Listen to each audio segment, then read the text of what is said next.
아멘. 오늘 우리에게 주시는 하나님의 말씀은 구약 성경입니다. 출애굽기 20장 17절의 말씀을 저희가 함께 나누겠습니다. 출애굽기 20장 17절의 말씀을 함께 나누겠습니다. 한 구절, 17절 한 구절 말씀입니다. 출애굽기 20장 17절의 말씀을 저희가 함께 한 목소리로 같이 나누겠습니다. 출애굽기 20장 17절의 말씀입니다. 하나님의 말씀 같이 함께 출애굽기 20장 17절의 말씀을 같이 읽겠습니다. 시작. 내 이웃의 집을 탐내지 말라. 내 이웃의 아내나 그의 남종이나 그의 여종이나 그의 소나 그의 낙이나 물은 내 이웃의 소유를 탐내지 말라. 아멘. 우리 옆에 계신 분들과 인사 나누겠습니다. 사랑합니다. 축복합니다. 하고 인사 나누겠습니다. 사랑합니다. 축복합니다. 네. 오늘 비가 오는 가운데서도 주님의 성전에 달려 나오신 우리 모든 성도님들 한 분 한 분 위에 주님의 크신 은혜와 사랑이 더욱 함께 하시기를 축복을 드립니다. 오늘은 십계명 중에서 마지막 계명인 10번째 계명에 대해서 저희가 함께 나누고자 합니다. 10번째 계명은 내 이웃의 집을 탐내지 말라는 것입니다. 그래서 이제 17절 말씀에 보면 내 이웃의 집을 탐내지 말라. 내 이웃의 아내나 그의 남종이나 그의 여종이나 그의 소나 그의 낙이나 무릇 내 이웃의 소유를 탐내지 말라는 것입니다. 그래서 10번째 계명을 내 이웃의 집을 탐내지 말라라고 말씀을 하고 있습니다. 내 이웃의 집을 탐내지 말라는 것은 탐심을 갖지 말라는 것이거든요. 탐하는 마음이 탐심이잖아요. 남의 것을 갖고 싶어하고 탐하고 욕심 부리는 마음을 갖지 말라는 것입니다. 우리가 생각해 보건대 10가지 계명을 하나님께서 이스라엘 백성들에게 주셨습니다. 그 10가지 계명 중에서 제일 마지막으로 주신 계명이 내 이웃의 집을 탐내지 말라는 것입니다. 그러면 왜 하나님께서 많고 많은 말씀 중에서 10번째 마지막 계명으로 내 이웃의 집을 탐내지 말라라고 하는 이 말씀을 주셨는가? 우리가 그 이유가 무엇인가라고 하는 질문으로부터 오늘 말씀을 생각하셔야 합니다. 그러면 우리가 한번 복습을 해볼까요? 1계명부터 4계명까지를 한번 보도록 하겠습니다. 1계명부터 4계명까지 말씀을 한번 보도록 하겠습니다. 첫째 계명은 뭘까요? 다 같이 읽어보겠습니다. 시작. 다른 신들을 내게 두지 말라. 두 번째 계명을 볼까요? 우상을 만들지 말라. 세 번째 계명입니다. 여호와의 이름을 망령되게 부르지 말라. 네 번째 계명입니다. 안식일을 거룩하게 지키라. 아멘. 이 1절부터 첫 번째 계명부터 네 번째 계명까지를 보면 하나님에 관한 계명입니다. 다른 신들을 내게 두지 말라. 우상을 만들지 말라. 여호와의 이름을 망령되게 부르지 말라. 안식일을 거룩하게 지키라. 그러니까 1계명부터 네 번째 계명까지는 하나님에 관해서 성도와 하나님과의 관계 속에서 성도가 지켜야 될 부분에 대해서 말씀을 하고 있는 것입니다. 우리가 하나님에 대해서 어떻게 행동을 해야 되는가? 하나님께서는 네 가지를 부탁하셨습니다. 다른 신들을 두지 말고 우상을 만들지 말고 하나님의 이름을 망령되게 부르지 말고 안식일을 주일을 거룩하게 지키라는 것입니다. 그리고 나서 하나님께서 다섯 번째 계명부터 지지난주까지 해보면 우리가 지지난주까지 다섯 번째 계명부터 아홉 번째 계명까지를 주셨잖아요. 다섯 번째 계명부터 아홉 번째 계명까지 무슨 계명이었는지 우리가 한번 살펴보도록 하겠습니다. 다섯 번째 계명은 뭐죠? 같이 읽겠습니다. 시작. 내 부모를 공경하라. 여섯 번째 계명은요. 살인하지 말라. 일곱 번째 계명입니다. 간음하지 말라. 여덟 번째 계명입니다. 도둑질하지 말라. 아홉 번째 계명입니다. 내 이웃에 대하여 거짓 증거하지 말라. 자, 5계명부터 우리가 10계명을 오늘 하니까 10계명을 제외하면 5계명부터 9계명까지 말씀을 보면 누구에 관한 계명일까요? 사람과 사람 사이에서 이루어져야 될 계명입니다. 사람과 사람 사이에서 지켜야 될 계명이다라고 하는 것입니다. 내 부모를 공경하라. 살인하지 말라. 간음하지 말라. 도둑질하지 말라. 내 이웃에 대하여 거짓 증거하지 말라. 5계명부터 9계명까지 보면 특징은 인간 대 인간, 사람과 사람 사이에서 하나님께서 우리에게 부탁하고 있는 말씀입니다. 여기까지가 이제 9계명이었습니다. 1계명부터 4계명까지는 누구와 누구의 관계 속에서 하나님께서 주신 말씀이라고요. 사람과 하나님과의 관계 속에서 지켜야 될 것들. 그리고 5계명부터 9계명까지, 물론 10계명도 사람에 관한 계명이지만 5계명부터 9계명까지는 이웃과 이웃과의 관계 속에서 사람과 사람 사이에서 지켜야 될 계명을 5계명부터 9계명까지 먼저 말씀해 주신 것입니다. 여기까지 이제 9가지 계명이잖아요. 그리고 마지막으로 하나님께서 마지막으로 10가지 10번째 계명을 주시는데 10번째 계명은 한번 같이 읽어보겠습니다. 시작. 내 이웃의 집을 탐내지 말라. 하나님께서 고민하시다가 마지막으로 어떻게 결론을 내주어야 될까 하시다가 고민을 꽤 많이 하신 것 같습니다. 마지막으로 10번째 계명을 주셨습니다. 10번째 계명은 내 이웃의 집을 탐내지 말라는 것입니다. 이것도 이웃과 이웃과의 관계에 관한 계명이죠. 사람과 사람 사이에 관한 계명입니다. 그런데 5계명부터 10계명까지를 사람과 사람 사이에서 우리가 지켜야 될 하나님의 말씀을 우리에게 주셨다라고 생각할 수가 있는데, 그리고 나서 5계명부터 10계명까지 말씀을 좀 더 구체적으로 나누어 보면 또 다른 2가지 부류의 계명으로 나뉠 수가 있습니다. 2가지의 특징이 있습니다. 5계명부터 9계명까지는 사람 사이에서 지켜야 될 계명인데 어떤 계명이죠? 5계명부터 9계명까지를 보면 부모를 공경하라, 살인하지 말라, 간음하지 말라, 도둑질하지 말라, 내 이웃에 대하여 거짓 증거하지 말라. 5계명부터 9계명까지 보면 사람과 사람 사이에서 지켜야 될 계명인데 이 계명들의 특징은 뭐죠? 외적인 행위잖아요. 외적인 행위들을 말하고 있습니다. 부모를 공경하는 것, 살인하지 않는 것, 간음하지 않는 것, 도둑질하지 않는 것, 내 이웃에 대하여 거짓 증거하지 않는 것. 사람의 외적인 행위에 대한 부분이잖아요. 그렇죠? 그런데 하나님께서 마지막 10번째 계명을 주실 때 어떤 계명을 주셨다고요? 내 이웃의 집을 탐내지 말라는 것입니다. 내 이웃의 집을 탐내지 말라. 내 이웃의 집을 탐하지 말라는 것입니다. 탐하지 말라는 것은 어디에 속하나요? 인간의 내적인 부분에 속한다는 거죠. 인간의 욕심, 인간의 마음에서 비롯되는 것이잖아요. 탐심을 가지면, 마음속에서 탐심을 갖게 되면 그것이 행위로 드러나잖아요. 도둑질을 한다든지 강제로 뺏는다든지 외적인 행위로 드러나는 것이거든요. 그런데 마지막으로 하나님께서 우리에게 계명을 주시면서 마지막 계명으로 주신 것이 뭐냐면 내 이웃의 집을 탐내지 말라는 것입니다. 너의 마음으로부터 욕심을 내지 말고 너의 마음으로부터 탐하는 마음을 갖지 말라는 것입니다.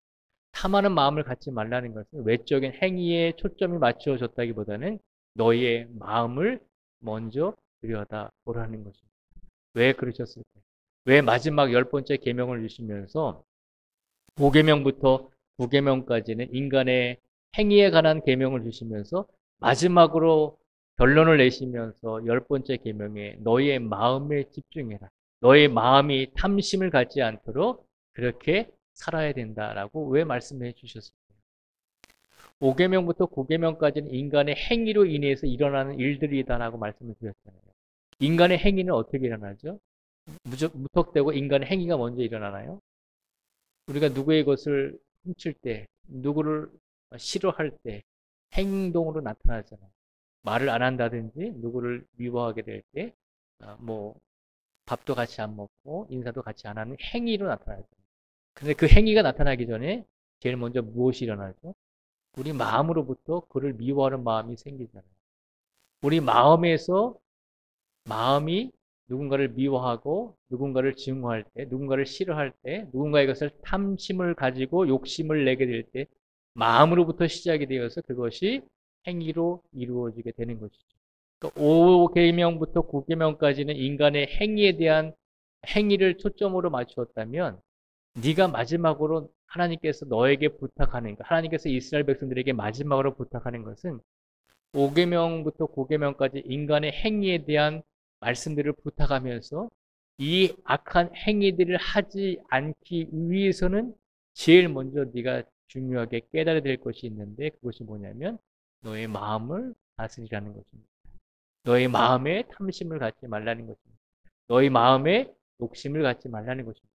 내 마음으로부터 행위가 일어나니 마지막으로 내가 너에게 부탁할 것은 인간의 악한 행위들을 하지 말라라. 그리고 그 이전에 악한 행위를 하기 이전에 너의 마음을 되돌아 보아라라고 하는 것입니다. 마음에 집중하라는 것입니다. 너의 마음이 탐심과 욕심으로 가득 차면 결국에는 그 탐심과 욕심이 5계명부터 9계명까지 나오는 인간의 악한 행위들로 이루어질 수 있으니 하나님께서 마지막으로 10계명을 마무리하시면서 가장 중요한 것, 너의 마음을 소중하게 여기고 너의 마음을 들여다볼 수 있는 사람이 되라고 그 목적 하에 마지막 10번째 계명을 주신 것입니다. 마지막 계명은 결국에는 인간의 외적인 행위가 아니라 인간의 내적인 마음으로부터 일어날 수밖에 없는 탐심과 욕심을 조심하라는 것입니다. 거기서부터 시작이 되니 모든 죄와 악이 마음으로부터 시작이 되니 그 마음을 다스릴 수 있어야 되고 그 마음을 들여다볼 수 있어야 된다는 것입니다. 그래서 하나님께서는 마지막으로 10번째 계명을 주시면서 내 이웃의 집을 탐내지 말라라고 이 말씀을 주신 것입니다. 결국 이 말씀을 주신 것은 하나님께서 하나님의 10가지 계명을 주시면서 하나님께서 주신 이 모든 10가지의 계명은 인간의 마음으로부터 행위로 드러나는 것이기 때문에 네가 가장 마음을 소중하게 여기고 그 마음에 탐심과 욕심을 가득 채우지 않게 될 때 올바르게 하나님께 말씀으로 하나님의 법으로 하나님의 율법으로 하나님을 섬길 수 있게 된다는 것을 일깨워주고 있는 것입니다. 그래서 10번째 계명이 그런 의미가 담겨져 있는 것입니다. 1계명부터 4계명까지는 인간의 행위로서 하나님께 영광을 돌리라라고 하는 부분이었다면 5계명부터 9계명까지는 인간의 악한 행위들을 하지 말라는 것이잖아요. 그런데 그 악한 행위들을 하지 않기 위해서 너의 마음속에 탐심과 욕심을 갖지 말라는 것입니다. 그것을 경계하라고 하시면서 마지막으로 우리에게 인간의 마음을 다스리는 것, 우리의 마음을 들여다볼 수 있는 것, 우리의 마음이 어떤 상태인지를 분별할 수 있는 영적인 분별력을 갖추어야 한다는 것을 우리에게 일깨워 주고 있는 것입니다. 그럼 좀 더 구체적으로 우리가 말씀 한번 살펴보도록 하겠습니다. 이웃의 집을 탐내지 말아야 한다라고 말씀하셨습니다. 이웃의 집을 탐낸다는 것은 그냥 보이는 대로 뭐 집을 갖다가 뭐 탐내거나 그런 뜻이 아니라 집이라고 하는 의미 안에는 모든 것이 포함이 되어 있잖아요. 집 안에는 그 사람의 가족이 있고 집 안에는 그 사람의 소유물이 있고 집 안에는 그 사람이 가지고 있는 모든 물질에 그 집 안에 속해 있다라고 하는 것을 상징적으로 의미하잖아요. 그래서 이웃의 집을 탐내지 말라는 것은 단지 외형적인 집만을 탐내지 말라는 것이 아니라 그 집 안에 속한 모든 가정의 사람들, 그 집 안에 속한 모든 농경사에서는 가축들이라고 표현할 수 있죠. 오늘날에는 그 집 안에 속한 모든 소유물들, 물질들, 그 모든 것, 그 사람 집 안에, 그 가정 안에 이루고 있는 모든 것들을 탐내지 말아야 한다라고 말씀하고 있는 것입니다. 그러면 레위기 19장 18절의 말씀을 한번 같이 읽어보겠습니다. 시작. 원수를 갚지 말며 동포를 원망하지 말며 내 이웃 사랑하기를 내 자신과 같이 사랑하라. 나는 여호와이니라. 아멘. 레위기 19장 18절 말씀에 보면 원수를 갚지 말며 동포를 원망하지 말며 내 이웃 사랑하기를 내 자신과 같이 사랑하라. 나는 여호와이니라. 예수님께서 신약 성경에서 말씀하셨잖아요. 어떤 율법 서기관이 물었습니다. 하나님의 계명 중에서 가장 소중한 계명이 무엇입니까? 라고 했을 때 마음과 목숨과 뜻을 다해서 하나님을 사랑하고 두 번째로 내 이웃을 내 몸과 같이 내 자신과 같이 사랑하라라고 말씀하셨죠. 예수님께서 그렇게 말씀하신 근거가 레위기 19장에 있는 말씀을 근거로 해서 말씀하신 것입니다. 내 이웃을 내 자신과 같이 사랑하라는 것입니다.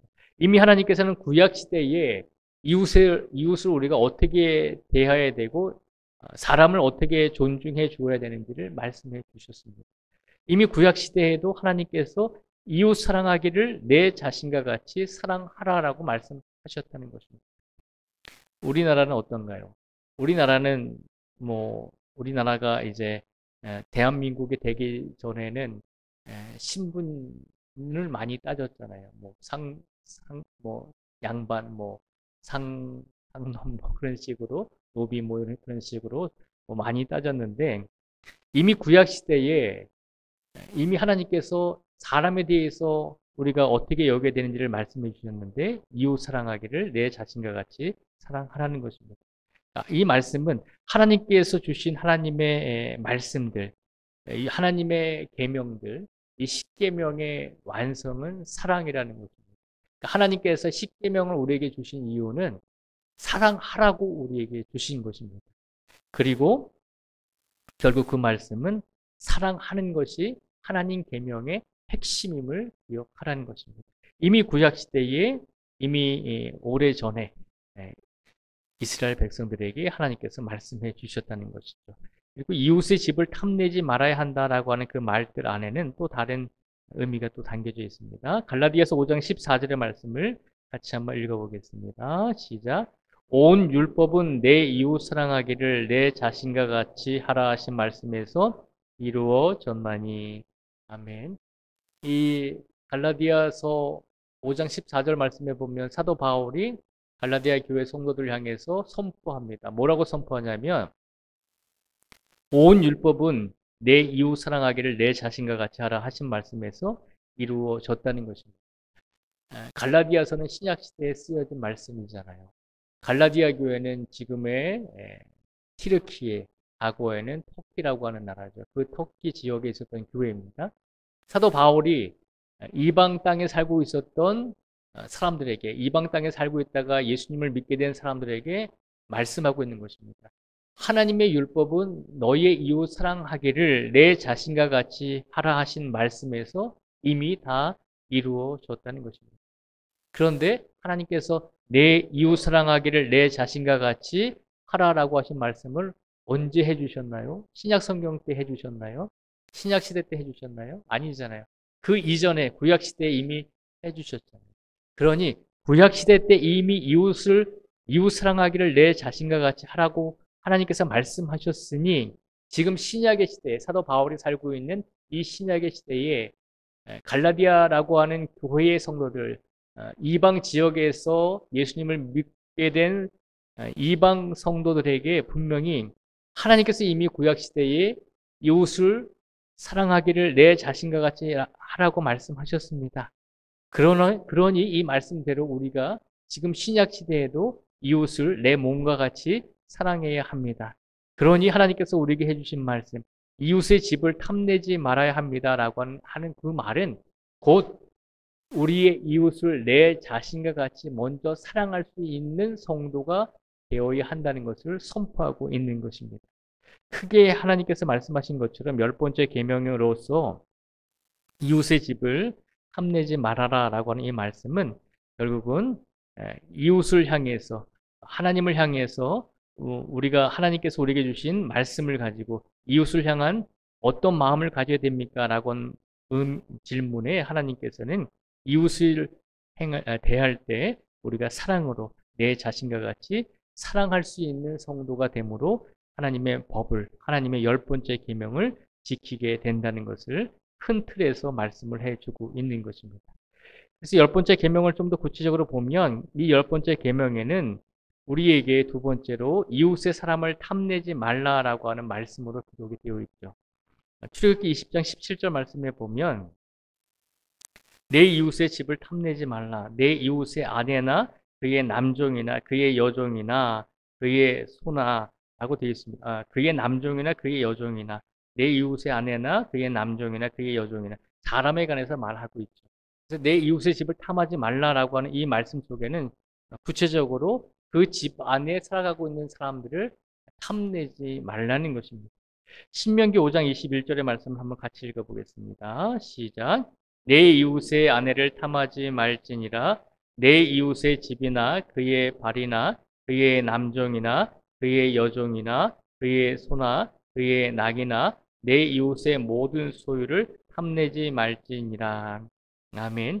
신명기 5장 21절도 하나님께서 이스라엘 백성들에게 주신 10계명의 10번째 계명을 말씀하고 있는 것입니다. 이것은 모세가 이제 출애굽한 다음에 광야 생활 40년을 다 지나고 나서 이스라엘 백성들이 지금의 이스라엘 땅으로 들어가기 직전에 마지막으로 모세가 오별 설교하고 있는 내용입니다. 마지막으로 이스라엘 백성들에게 부탁한 내용입니다. 그 내용 중에서 이 10계명 중에서 10번째 계명인 내 이웃의 아내를 탐하지 말고 내 이웃의 집이나 그의 발이나 그의 남종이나 그의 여종이나 그의 소나 그의 낙이나 내 이웃의 모든 소유를 탐내지 말라라고 부탁을 하고 있다는 것입니다.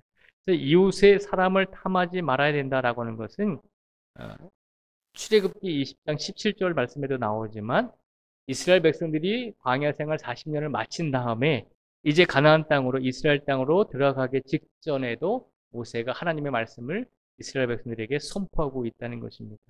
그래서 이웃의 집을 탐하지 말라는 것은 단지 집만을 말하는 것이 아니라 그 집 안에 속하는 가족들, 그 집 안에 속하는 사람들에 대해서도 탐심을 갖지 말라라고 하는 뜻이 담겨져 있다는 것입니다.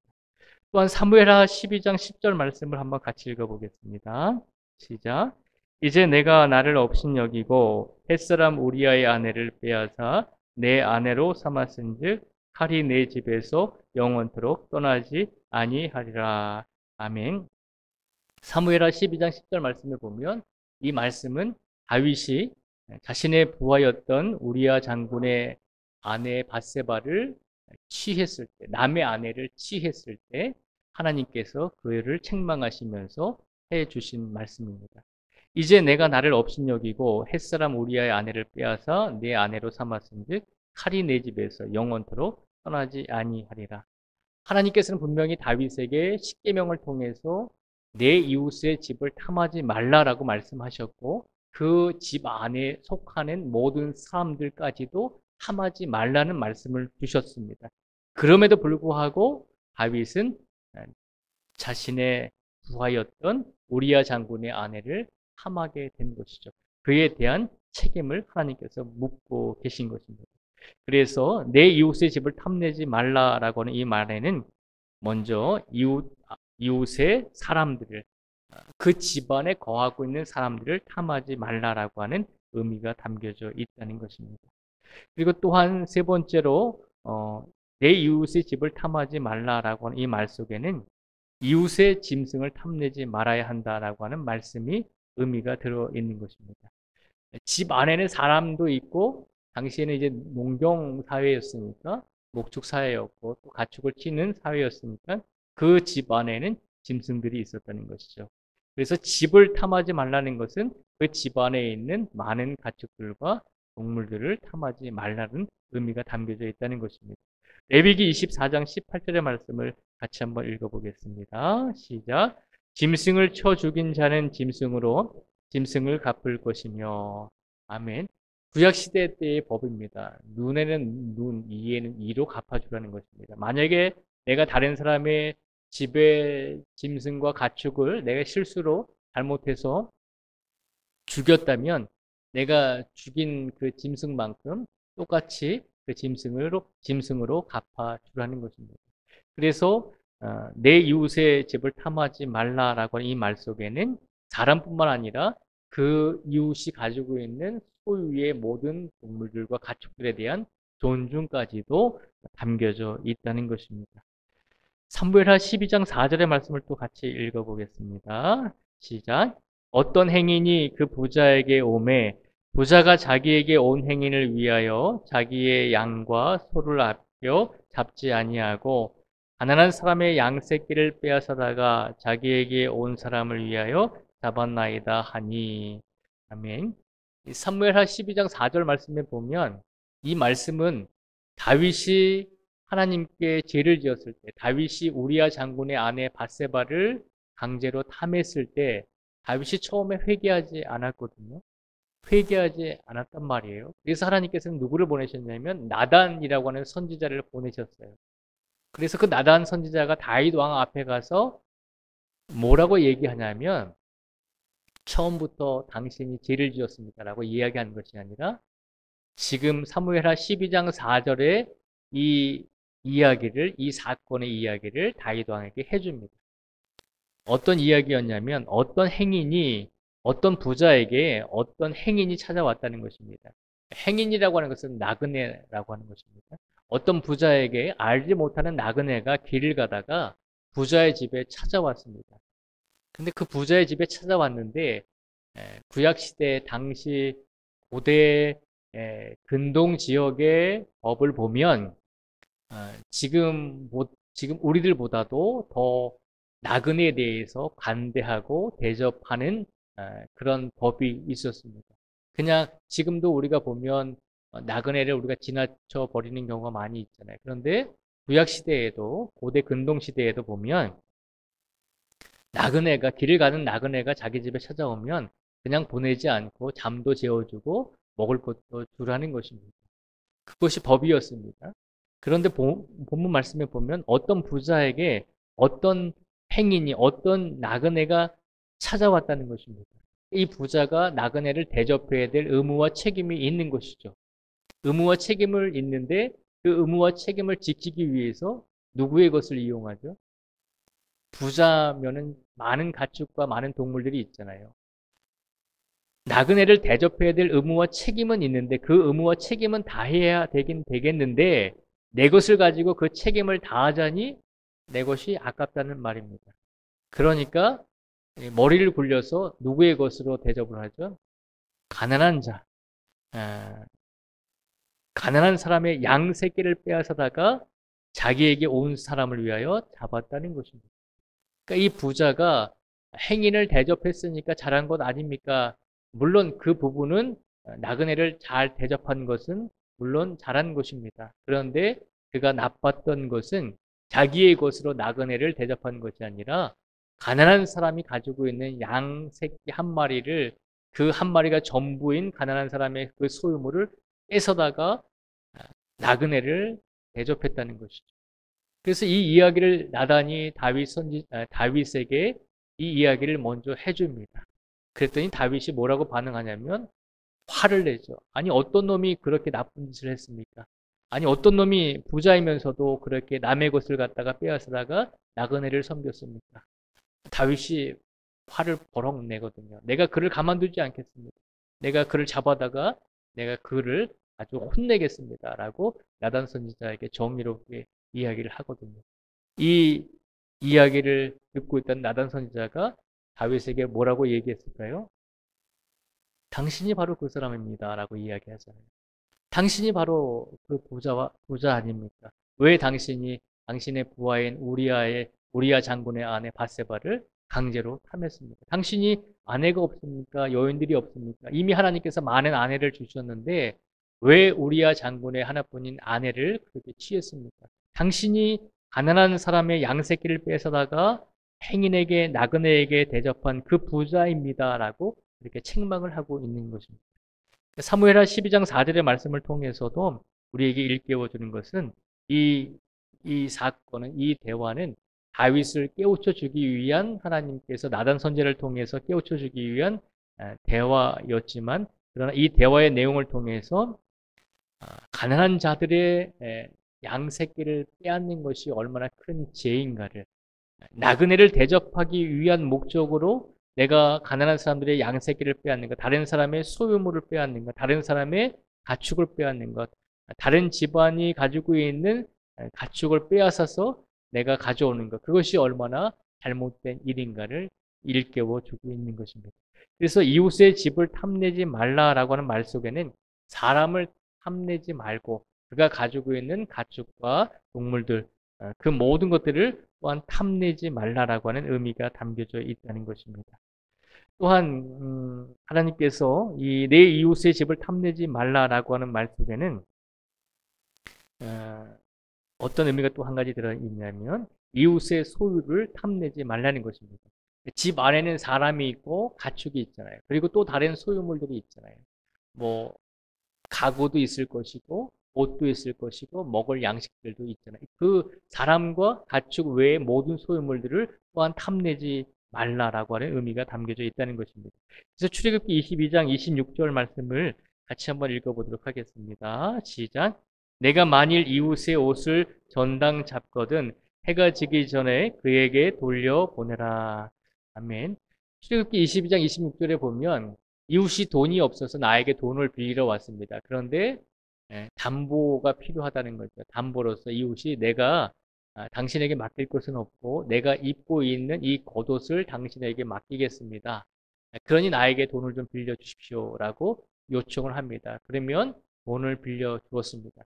하나님께서 뭐라고 말씀하시냐면 이웃의 옷을 담보로 잡았거든 그 옷을 해가 지기 전에 돌려주라는 것입니다. 그 옷을 이웃이 돈을 갚지 못할지라도 그 옷을 전당 잡힌 옷을 담보로 잡힌 옷을 돌려주라는 것입니다. 옷을 왜 돌려줘야 되는가라고 하는 것입니다. 우리가 겨울을 생각해 보면 됩니다. 겨울에는 우리가 추우니까 뭘 입죠? 잠바를 입거나 외투를 입잖아요. 겨울에 누군가가 돈이 필요하다면서 우리에게 왔습니다. 그런데 그가 담보로 내줄 것은 두꺼운 외투밖에 없습니다. 이 외투를 내가 맡길 테니까 돈을 좀 구워주십시오라고 했습니다. 근데 저녁이 돼도 돈을 갚지 못합니다. 그러면 그 사람은 외투가 없기 때문에 밖에 있으면 겨울이기 때문에 얼어 죽잖아요. 그러니 그 사람의 돈을 갚지 못해도 담보로 맡긴 돈을 그에게 돌려주라는 것입니다.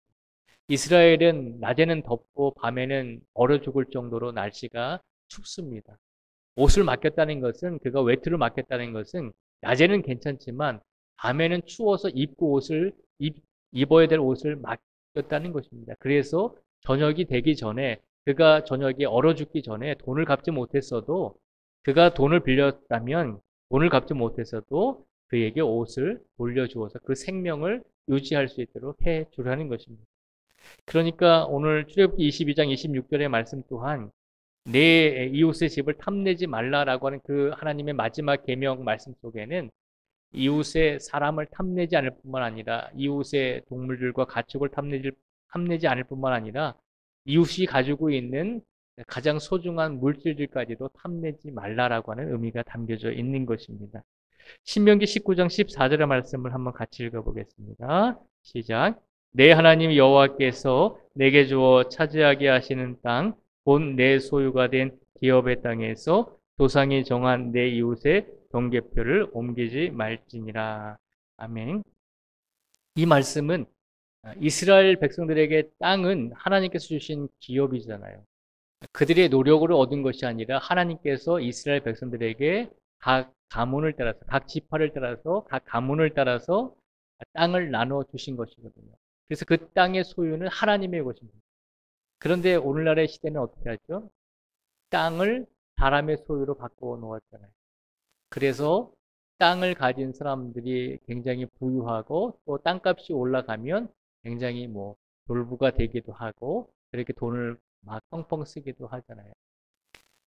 땅이라고 하는 개념은 하나님의 것이기 때문에 이스라엘 백성들에게 처음부터 그 땅을 나눠주실 때, 지금의 이스라엘 땅을 나눠주실 때 지파에 따라서 그 땅을 나눠주었고 가문에 따라서 집안에 따라서 그 땅을 나눠주었기 때문에 이웃의 땅의 경계표가 분명히 있었다는 것이죠.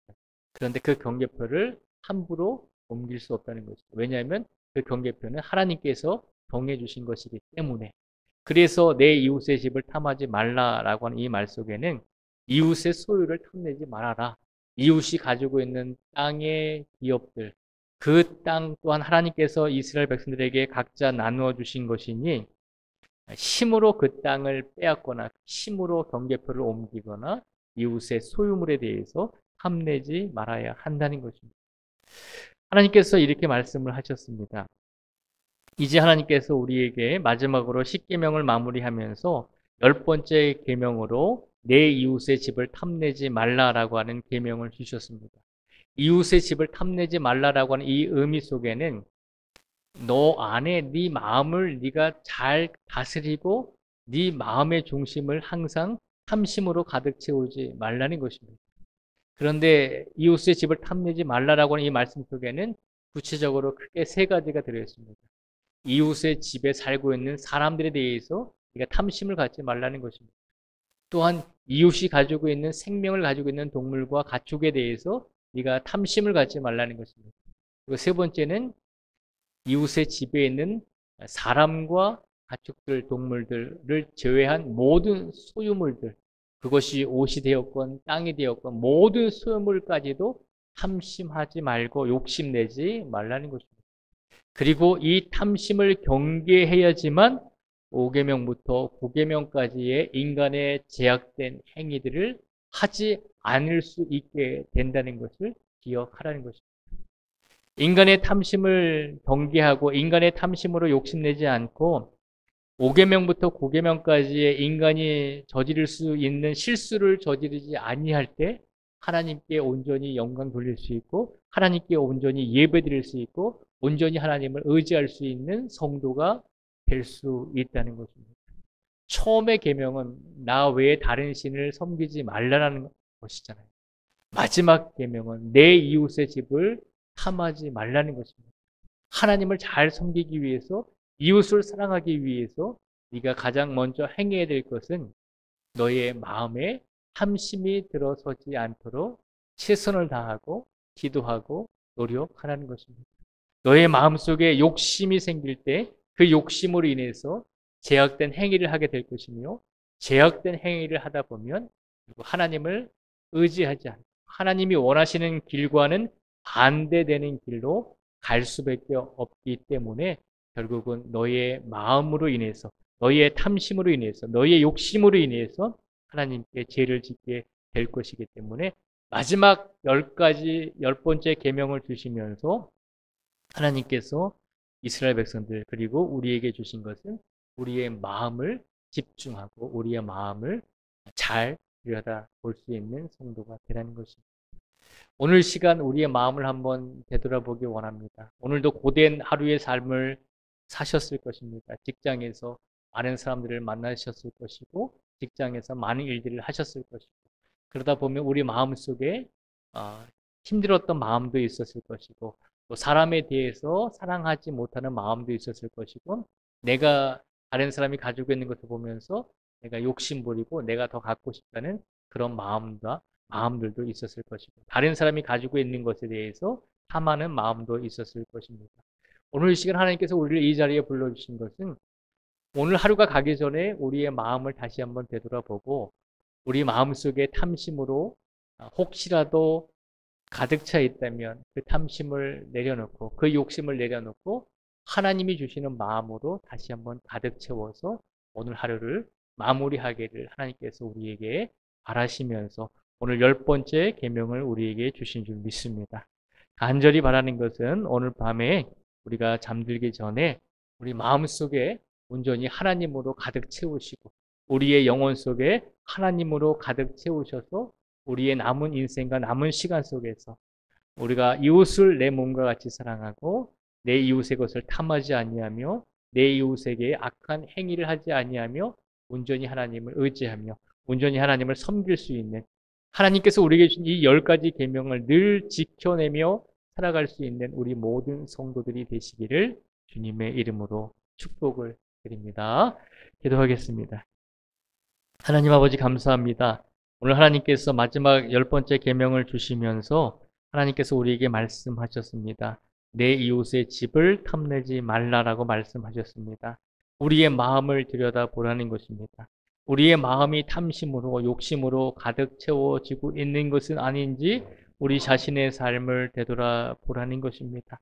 오늘 시간 혹여라도 우리가 다른 이에 또 다른 이웃의 집에 있는 사람들을 탐하지는 않았는지 다른 사람의 소유물들을 탐하지는 않았는지, 다른 사람들의 집에 있는 생명을 탐하지는 않았는지 우리 자신을 되돌아보게 하여 주시옵소서. 탐하지는 않았을지라도 우리가 그것을 부러워하거나 질투하지는 않았는지, 시기하지는 않았는지 우리 자신의 육신의 행위뿐만 아니라 우리 자신의 마음과 우리 자신의 영혼까지도 다시 한번 되돌아볼 수 있는 복된 성도가 되게 하여 주시옵소서.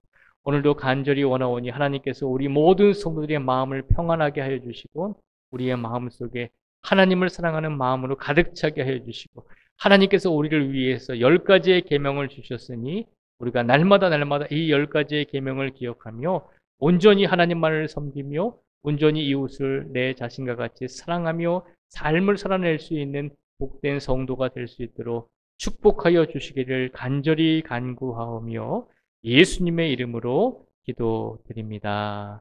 아멘.